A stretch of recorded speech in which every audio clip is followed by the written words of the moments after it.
Mirëmbrëma të nderuar, zonja dhe zotrin, do t'jemi së bashku në edicionin qendror të lajmeve këtu në ekranin e kanalit 7, ndër të tjera do të ndiqni. Qytetarët e Kosovës votuan sot për të zgjedhur parlamentin e ri, pjesëmarrja ishte më e lartë se ajo e zgjedhjeve të 9 shkurtit, pritet dalja e rezultateve. Qeveria njofton amnistin penale, lirohen 380 persona, ulje dënimi për afro 900 të tjerë, nuk përfitojnë të dënuarit nga gjykata për korrupsion e krime të rënda.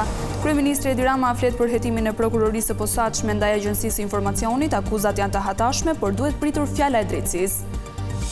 Shqipëria synon të mbyllë të gjithë kapitujt brenda 2027-s, por sfida më e madhe për vendin mbetet zbatimi i legjislacionit të përafruar me Bashkimin Evropian.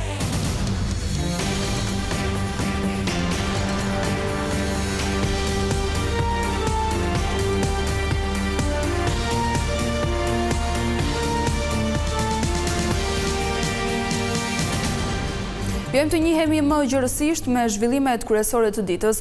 Qytetarët e Kosovës i u drejtuan kutive të votimit për të shprehur vullnetin e tyre për parlamentin e ri. Procesi u shoqërua me problematika të vogla, ndërsa u vure votimi kolektiv i serbëve në veri. Pjesëmarrja ishte më e lartë se në zgjedhjet e 9 shkurtit. Votimi për zgjedhjet e jashtëzakonshme parlamentare në Kosovë të dytat brenda këtij viti u mbyll në orën 19. Qytetarët ju drejtuan kutive të votimit pas dështimit për formimin e qeverisë nga legjislatura e dalë nga zgjedhjet e mëparshme. Gjithsej garuan 24 subjekte politike, përfshirë 18 parti, 3 koalicione parazgjedhore, 2 iniciativa qytetare dhe 1 kandidat i pavarur. Procesi nisi në orën 7 të mëngjesit, ndërsa pjesëmarrja ishte më e lartë se në zgjedhjet e 9 shkurtit. Kryetari i KQZ-s së Kosovës raportoi disa problematika në qendrat e votimit. Janë raportuar problemet me mungesë të energjisë elektrike në 6 qendra votimit, që i takojnë 6 komunave: Istok, Ferizaj, Viti, Rahovec, Graçanic dhe Gjilan. Po ashtu kemi pranuar njoftim nga komuna e Rahovecit, ku në qendrat të votimit është vërejtur se flet votimet kanë shenja të dukshme në numra. Në Mitrovicën e Veriut është vërejtur një organizim për të shkuar drejt qendrave të votimit, një praktikë kjo e zakonshme tashmë në këtë komunë me shumicë serbe. Presidentja e vendit, Vjosa Osmani, tha se shpreson që këto zgjedhje të rezultojnë me krijim sa më të shpejtë të institucioneve. Me njëherë pasi të përfundoj ky proces zgjedhor, jam e bindur që të gjitha partitë politike do të gjejnë një rrugë përpara në mënyrë që të kemi institucione funksionale, stabile dhe me legjitimitet të plotë, të cilat do të marrin vendime në të mirë të qytetarëve. Krerët e subjekteve politike si Albin Kurti i Vetvendosjes, Bedri Hamzai i PDK-s dhe Lumira Avdiçiku i LDK-s bën thirrje për pjesëmarrje në votime. Sot në zgjedhjet e parakohshme pikërisht pse u refuzua koalicioni. Andaj do të duhej që të kemi rezultat të qartë kësaj radhe, me qenë se shansa për koalicion iku pa fajin tonë.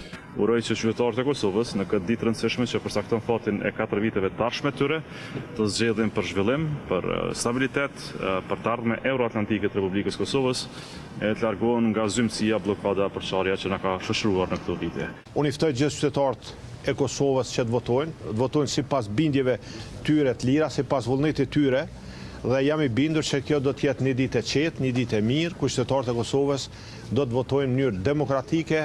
Pavarësisht se lëvizja Vetvendosje doli e para në zgjedhjet e shkurtit, mungesa e shumicës parlamentare dhe pamundësia për ndërtimin e koalicioneve çuan në krizë institucionale, duke bërë të pashmangshëm shpërndarjen e kuvendit dhe mbajtjen e zgjedhjeve të reja.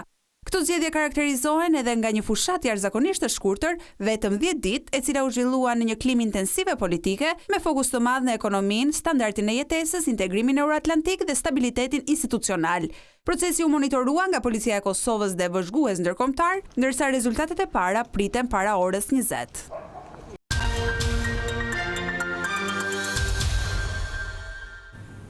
Ministri i Drejtësisë Besfort Lamallari njoftoi këtë të diel se qeveria ka bërë gati draftin e amnistisë penale. 380 të burgosur do të lënë qelit, ndërsa shumë të tjerë do të përfitojnë ulje dënimi. Përjashtim bëjnë të dënuarit nga gjykata e posaçme për korrupsion dhe për atat për krime të rënda.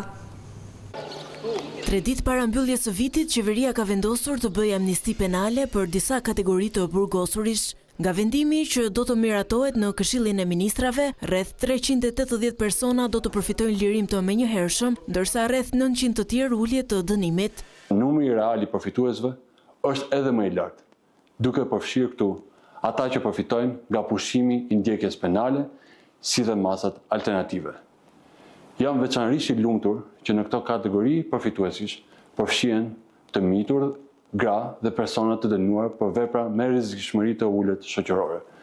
Efekti është konkret dhe i menjëhershëm. Arsyeja që e shtyn qeverinë drejt amnistisë është mbi popullimin në burgje. Sot, për fat të keq, në sistemin e burgjeve ndodhen rreth 5.000 persona, nga të cilët një pjesë e konsiderueshme, konkretisht më shumë se gjysma e tyre, janë të paraburgosur. Kjo situatë kërkon ndërhyrje të përgjithshme dhe të menjëhershme, në përputhje me standardet dhe praktikat më të mira evropiane. Paraburgimi i tepruar është një shqetësim persistent në sistemin tonë penitenciar. Shqetësim i ngritur në mënyrë të përsëritur nga Këshilli i Evropës, si dhe nga partnerët tanë evropianë. Mbi popullimin në burgje nuk është forcë e shtetit, është dobësi e sistemit. Kjo amnisti e korrigjon në një farë mënyre atë dobësi, teksa ne kemi ende punë përpara për një politikë penale moderne që përgjigjet stadit në cilin Shqipëria është sot dhe nesër si vend antar i Bashkimit Evropian. Ministri i Drejtësisë Lamallari bëri të qartë se nga amnistia nuk mund të përfitojnë ata që kanë kryer krime të rënda, korrupsion apo vepra me rrezikshmëri të lartë shoqërore. Në amnisti nuk përfshihen as ata që janë hetuar nga SPAK dhe gjykuar nga GKKO. Në kulmin e debateve që ka shkaktuar hetimin ndaj Akshit, kryeministri Edi Rama ka mbrojtur institucionin duke thënë se ka udhëhequr revolucionin digjital. Ai ka quajtur të hatashme akuzat e SPAK, por është shprehur se duhet pritur fjala e gjykatës. Rama ka përsëritur se merita për pavarësinë e drejtësisë i takon atij dhe Partisë Socialiste. Kryeministri Edi Rama ka thyer heshtjen sa i përket hetimeve të prokurorisë së posaçme ndaj Akshit, ku e përfshirë është dhe drejtuesja e institucionit Mirlinda Karçanaj. Në podcastin e tij flasim, kreu i qeverisë i cilsoi akuzat të hatashme. Megjithatë, u shpreh se duhet pritur më parë fjala e drejtësisë. E di që sot Akshi përballet me një hetim nga SPAK-u për përdorimin e fondeve. Dhe Linda Karçanaj, gruaja që ka udhëhequr jetësimin e vizionit tonë qeverisës për transformimin historik digjital të qeverisë Shqipërisë, me dije, me vullnet dhe përkushtim të përditshëm për 12 vjet me radhë, gjendet në një mas sigurie me një akuzë të hatashme, për cilën duhet pritur me durim vetëm nga drejtësia. Sipas Ramës, pretendimet e kundërshtarëve politik dhe jo vetëm nuk mund të zhbëjnë progresin e bërë nga Akshi. Shërbimet publike online, angazhimi digjital të qytetarëve dhe faktorët mundësues institucionale ligjor dhe pa diskutim që nuk justifikon absolutisht asnjë shkelje të ligjit që pretendohet se ka ndodhur në aktivitetin e Akshit, gjë që mund na thotë vetëm procesi gjyqësor. Por nga ana tjetër e gjithë zhurma histerike e 700 tenxhereve të çorbës politike mediatike nuk e zhbën dot rezultatin fantastik të Shqipërisë në këtë fushë. Madje theksoi se vendi ynë është vlerësuar dhe nga ndërkombëtarët, sa i përket luftës kundër korrupsionit dhe jo vetëm. Shqipëria 700 tenxhereve politike, mediatike dhe histerike nuk e mund dhe nuk e përul dot as në moralin e luftës kundër korrupsionit, Shqipërinë e reformës në drejtësi, Shqipërinë e pavarësimit drejtësisë nga pushteti politik, Shqipërinë e qeverisur nga forca e pasionit dhe vullnetit shtet ndërtues, ku për herë të parë në histori. Më 23 dhjetor, Karçanaj dha dorëheqjen nga posti, duke ja deleguar kompetencat vartëse së saj, Romina Kostani. Ajo është marrë pa ndehur nga Prokuroria e Posaçme Antikorrupsion për abuzime me tenderat e agjencisë që drejton. Shqipëria synon të mbyllë të gjithë kapitujt e negociatave brenda vitit 2027 me qëllim realizimin e objektivit të antarësimit deri në 2030, por zëvendës ministri i drejtësisë Tedi Dobi thot për Vision Plus se një nga sfidat më të mëdha është zbatimi i legjislacionit të parafruar me atë të Bashkimit Evropian. Qeveria shprehet optimiste se gjatë këtij viti do të nisë dhe mbyllja e kapitujve të negociatave me Bashkimin Evropian. Për Vision Plus, zëvendës ministri i drejtësisë Tedi Dobi thekson se procesi përputhjes së ligjeve shqiptare me ato të Unionit vijon, por sinjalet e marra nga Brukseli zyrtar tregojnë qartë se drita jeshile për vendin tonë është dhënë. Është një proces shumë intensiv, ku ne kemi arritur të bëjmë raportime të shpeshta me Bashkimin Evropian për treguar gjithë arritjet tona. Është më shumë se 4500 faqe dokumentacionesh, raportesh, vlerësimesh, të dhëna statistikore që janë mbledhur gjatë kësaj periudhe, janë ndarë me Bashkimin Evropian dhe po ecim me një ritëm që besoj do ta tregojë dhe veten ditët dhe javët e para të vitit 2026 me arritje siç është tejkalimi i fazës të shpejtë pikë ndërmjetme dhe fillimi i mbylljes së kapitujve të ndryshëm për të shkuar në atë që është objektivi ynë së bashku me partnerët evropianë dhe Komisionin, brenda 2027-s mbyllja e të tërë procesit negociate teknike dhe brenda 2030-s mbyllja e procesit dhe aderimi i Shqipërisë në BE. Numri 2 i Ministrisë së Drejtësisë shpjegon se sfida e vërtet nuk është vetëm për afrimin legjislacionit të vendit tonë me atë të Bashkimit Evropian, por zbatimi i tyre në terren. E tërë korpusi, e tërë drejta europiane është jo pak po 350.000 faqe, është goxha element i madh, dhe një element shumë i rëndësishëm në fazën që jemi tashmë është jo vetëm marrja dhe trupëzimi i legislacionit, por është realisht kthimi në akte të cilat mund të jenë të zbatueshme për kontekstin shqiptar, për personat, për subjekte, për të tërë. Zëvendës ministër Dobi sqaron gjithashtu përgjendjen e sistemit të drejtësisë, duke theksuar se po punohet për të mbyllur boshllëqet e vakancave që ka lënë procesi i vettingut.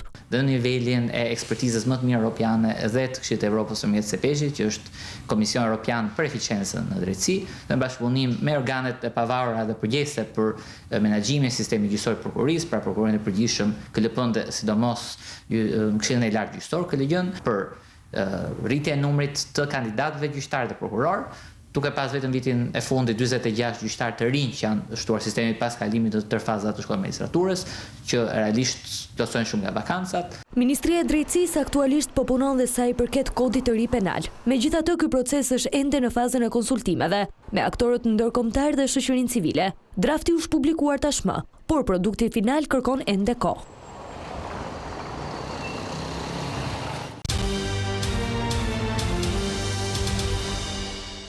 Prej disa ditësh, inspektorët e Autoritetit Kombëtar të Ushqimit kanë ndërmarrë kontrolle në tregje. Në fokus është garantimi i sigurisë së produkteve që blejnë qytetarët, ndërkohë sa i takon çmimeve në Elbasan vërehet rënje e fuqisë blerëse. Teksa nata e ndërrimit të viteve po afrohet dhe të gjithë janë duke u përgatitur për tryezën festive, Autoriteti Kombëtar i Ushqimit në Elbasan gjatë kësaj periudhe po kryen inspektime të imtësishme në subjekte të ndryshme duke ndëshkuar me masë administrative të gjitha ato subjekte të gjetura në shkelje. Jemi duke u marrë dhe duke punuar edhe me pjesën e denoncime që na vijnë nga qytetarët, siç kemi pasur rastin e fundit në Gramsh, ku janë inspektuar 10 subjekte, nga të cilët 2 kanë qenë me problematika, falë denoncimit të qytetarëve. Ajo çfarë duhet të theksoj, në këto 2 subjekte tregtoheshin mish i pa volosur dhe i pa certifikuar nga mjeku veterinar, u mor masa e konfiskimit të produktit dhe masa administrative e gjop për të 2 subjekte. Edhe pse këtë vit nuk ka arritje të çmimeve të produkteve bazë për një pjesë të shoqërisë, jo të gjitha ushqimet janë të përballueshme. Për pensionistët, tryeza e ndërrimit të viteve do të jetë më e varfër, pasi nuk kanë mundësi të blejnë as gjelin e detit. Përfitojnë të festot dhe ja fusin të 2.000 lekë linarushe për shumë. Ndërkohë në tregun e shpendëve në Elbasan, tregtarët thonë se çmimi i gjelit të detit ka pësuar rënje, por sërish shitjet nuk janë në pritshmëritë e tyre. Ma keq çdo vit tjetër po hetën si vjet. Po tash njerëzit kanë ikur, lekë s'kam, me 7.000 lekë kilen. Nuk mbulon shpenzimet e veta, po flasim me veten tonë. Do jetë e fundit që mbajmë gjelet. Që pikë sabat, edhe si kam shit akoma. I kërkojmë 10, pa ata si marrën nes me 8. Ma lekë të misë, po gjatë tjetër fitim ju. Unë pa traktoj 8, gjelin edhe 10 rikën. Autoriteti i bën thirrje qytetarëve që të bëjnë blerje në subjekte të licencuara dhe të shmangin tregtarët ambulant. Me ardhjen e festave të fundvitit është rritur edhe fluksi në pikat kufitare me vendet fqinje. Përfaqësues të policisë së shtetit kanë inspektuar pikën e kalimit kufitar në Kakavi për menaxhimin e situatës gjatë këtyre ditëve. Policia shqiptare ka bashkëpunuar me atë greke për shmangjen e radhëve, garantimin e rendit dhe lehtësimin e kalimit kufitar. Pritet që fluksi i hyrjeve nga pikat e kalimit kufitar me Greqinë të jetë edhe më i lartë gjatë 2 ditëve në vijim.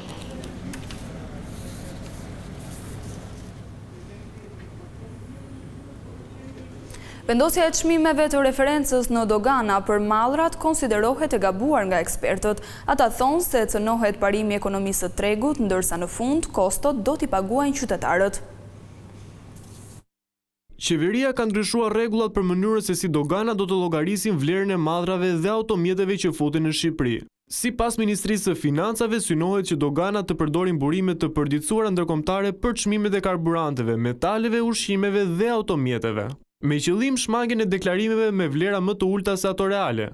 Megjithatë, kjo pritet të sjellë një kosto më të lartë për xhepat e qytetarëve. Ministria e Financave ka parimëruar sidomos për automjetet e përdorura, më pak se 10 vite që importojnë në Shqipëri sidomos nga vendet e BE-s. Këtu duhet parë edhe këtu çështja, sepse jam dakord që të kemi çmime reference për sa përket automjetet e përdorura nga revistat më prestigjioze siç është Quattro Ruote në Itali e kështu me radhë. Por, nga ana tjetër, do të ishte mirë që të kishim një transparencë më të madhe. Vendosja e çmimeve të referencës patjetër që cënon drejt për drejt parimin bazë të ekonomisë së tregut dhe të tretës kontraktore. Pra, çmimi përcaktohet nga palët dhe jo nga administrata.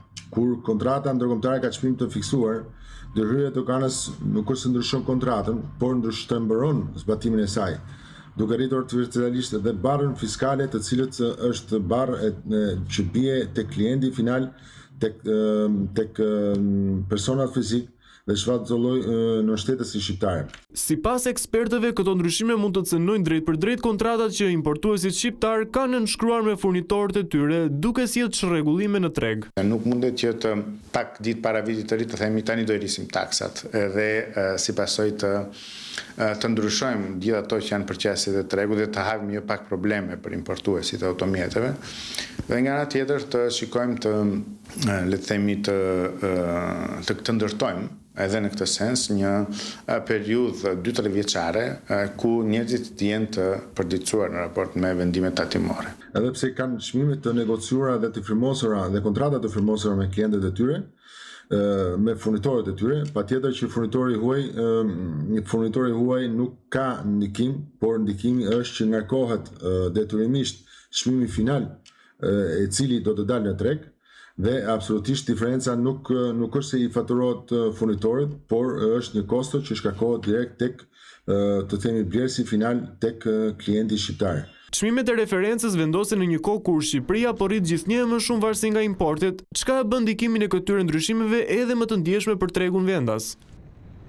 Një 42 vjeçar u vu në pranga pasi refuzoi të përgjigjej thirrjes së policisë për të liruar rrugën që kishte bllokuar në fshatin Hajmel në Shkodër.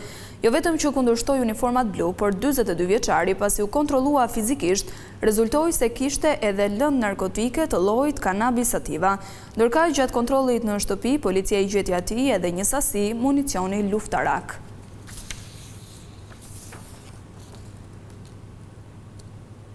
Gjithçka e përgatitur për këtë edicion informativ, unë ju falenderoj për vëmendjen, bashkë mirëpafshim.